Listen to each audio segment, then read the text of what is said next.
to get in to the School of Nursing if you're a student and you want to get in. So we're going to talk a little bit about that, those characteristics and traits. Then I want to just spend a few minutes to tell you about all the cool things that we're doing, because we are really a very change-oriented unit on campus. And then the third thing is kind of where we see as our benchmarks, but really also where we want to go, our kind of vision.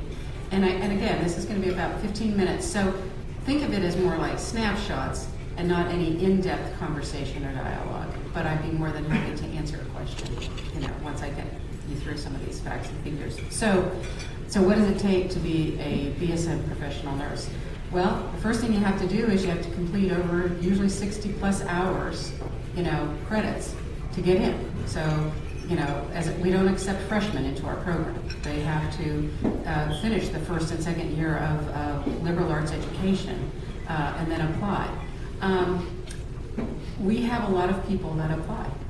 I just pulled the numbers from the last last two academic years. Let me just kind of tell you what happens.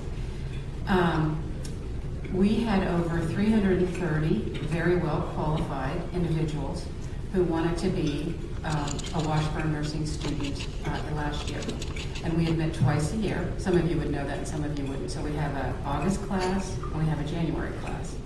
And in August we took 75, and in January we took 60, and I'll tell you a little bit about why we lowered that number.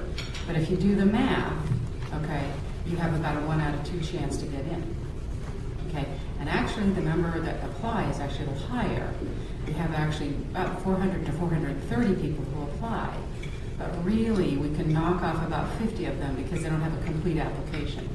These are still well-deserving, well-qualified individuals that want to become a nurse, but for whatever reasons at the time that they apply, their application is just not reviewed because it doesn't have all the information that we're looking for.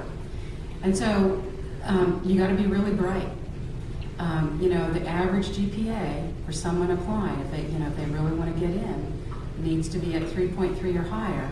And when you do the math and you think about it, so these are 18, 19-year-olds, and also the older adults that are coming back to school. They have to take 60-some credits, and most of them are in the hard sciences, pathophysiology, anatomy, biology, chemistry. We don't require physics anymore, but you can imagine we have 24 plus hours in science alone, but we do value a liberal arts education, so we want them to take arts, communication, psychology, anthropology. So we are really looking for an incredibly articulate, bright, well-balanced individual to come into our program. So it's a lot of effort on the part of faculty and our career counselor, Mary Allen, to select the right group. But we have done a remarkable job in selecting students for our BSN program. So that's really what it kind of takes to get at that undergraduate level.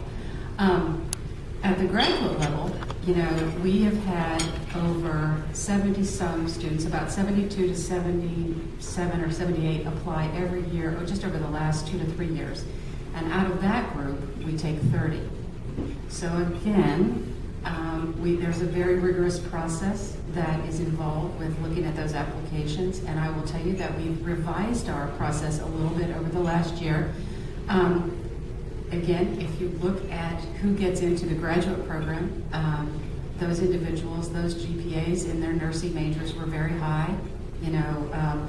There was in 2011, I think out of the 30 that we admitted, there were about 10 that had 4.0s in their undergraduate degree. And it's just a very competitive process in nursing to get one of those slots into the graduate program.